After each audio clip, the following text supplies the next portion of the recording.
Very good morning, children. So, in our today's module, we'll be studying about the valency of some common cations and anions. Fine.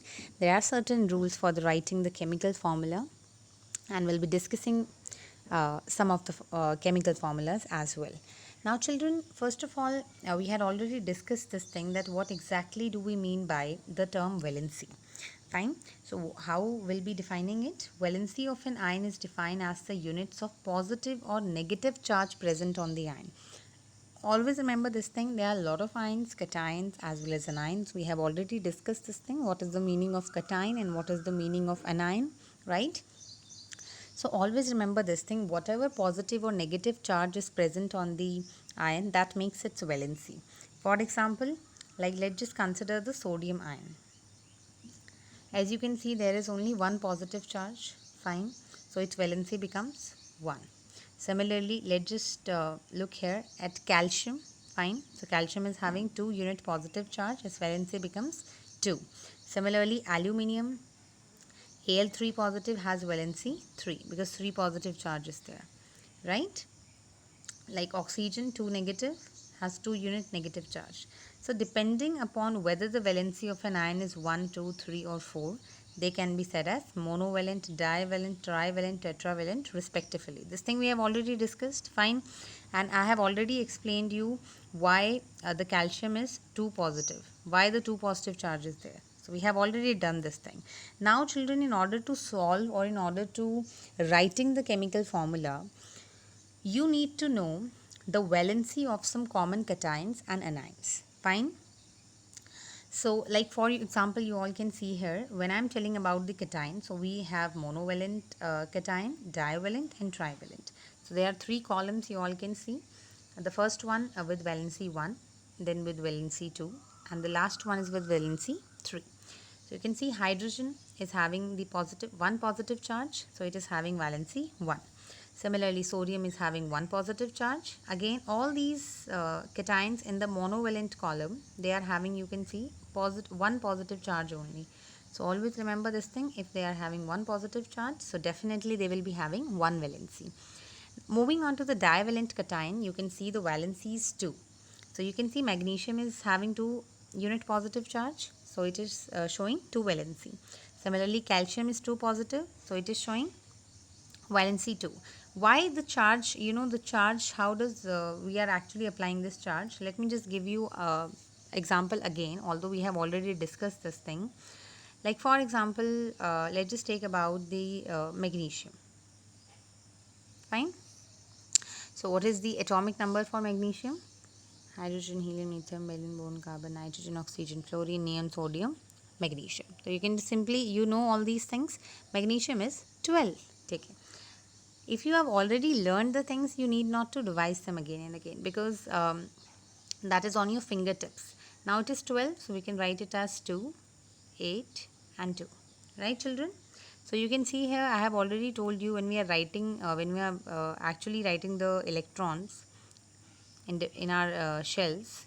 So you can see the outermost shell, that is the valence shell, should have an octet configuration in order to because we need to make that complete whether it is cation or anion, the stable one.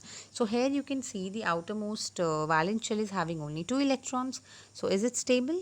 No, I have already told you that it must have an octet configuration. So you can see here it is just having 2 electrons in its valence shell. So now what will happen?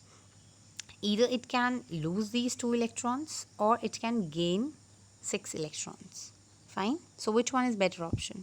Obviously to lose the 2 electrons, because if it will be gaining more 6 electrons, more energy will be reduced. Fine. More energy will be used. So that is why it prefer to lose the 2 electrons, and that is why if it is losing something, so that is that acquires positive charge, and how much it is losing? 2, so plus 2. That is why the charge on the magnesium is plus 2. You can see here.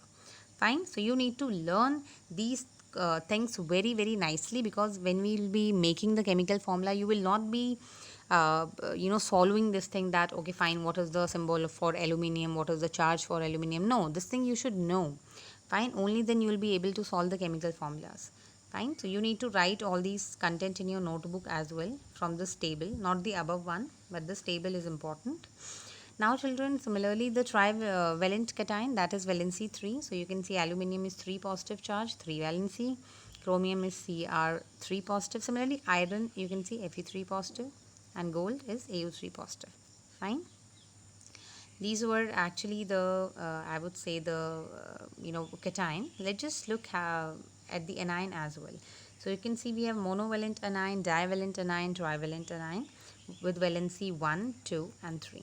So you can see we are having different negative ions here. So you can see symbol is H negative. This means that one negative charge is there. So the valency becomes 1.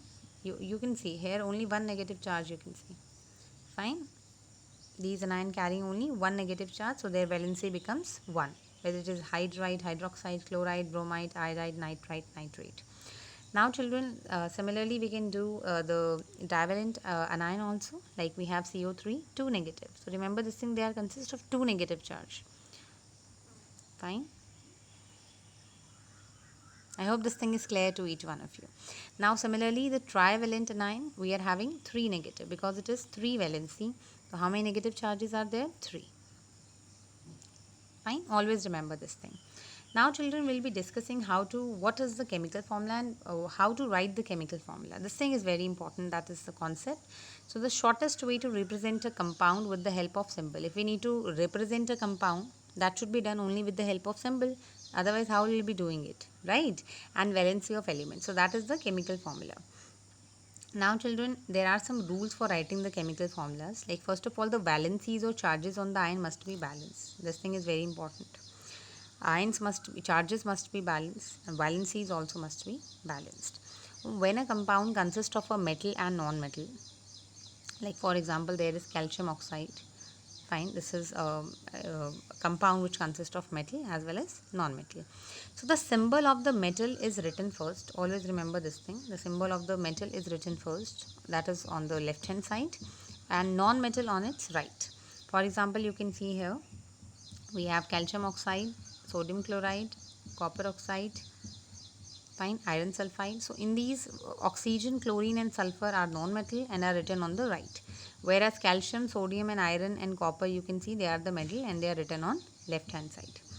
Now children, when a compound is formed with polyatomic ion, what about polyatomic ion then? So at that time the ion is closed in a bracket. You might have seen a CaOH twice, fine, all these things. So that is what the polyatomic ion is. Okay, so in case if the number of polyatomic ion is 1, so the bracket is not required, but the bracket is required if polyatomic ion is if the number of polyatomic ion is not 1. Fine, like in this case you can see it is 2. That is why we are applying the bracket. Okay, now children, what you need to do when you are writing the chemical formula for simple compounds, write the symbol of the constituent element and their valencies. Fine, you need to write the symbol and the valency. We'll be discussing some of them today, and then tomorrow also we'll be discussing in our tomorrow's module as well. See, write the symbol of cation first, followed by the symbol of anion. Okay, then crisscross their charges or valencies to get the formulas. We need to crisscross their charges or whatever valencies they are having. And always remember this thing, that the positive and negative charge must balance each other and the overall structure must be neutral. So we'll be discussing now some of the simple compounds formula. Alright, see here. The first one we'll be discussing only few today, and then tomorrow we'll be discussing some more. See now.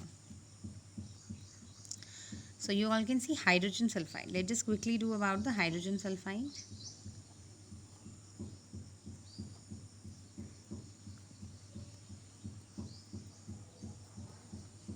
This is hydrogen sulfide here.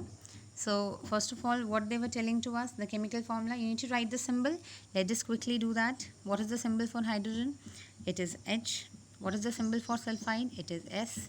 That is why I have told you that whatever table I'm giving you, bache, you need to learn that table completely. Fine, so that the chemical formula, writing chemical formula becomes easier for you. Alright, then we need to write the charge, right? What is the charge in hydrogen? That is +1. and on sulfide it is -2. So now crisscross, what you will get? Skip the charges, you just need to write the symbols here. So what the formula becomes? H2S. Fine. I hope this thing is clear. And when the subscript is number 1, so there is no subscript, it is not written. Like in S it is 1, so no need to write 1 here. Okay, so this is what the thing is. Let us quickly do the second one. Okay, this is carbon tetrachloride. We'll do many more tomorrow, because the basic concept should be clear to you. Remember this thing to learn the table very much thoroughly, so that you can easily calculate the chemical formula. So what is the symbols? Carbon, and chloride is Cl. What is the valency in charge? It's +4 on carbon and -1 on chlorine, because they tend to lose 1 electron.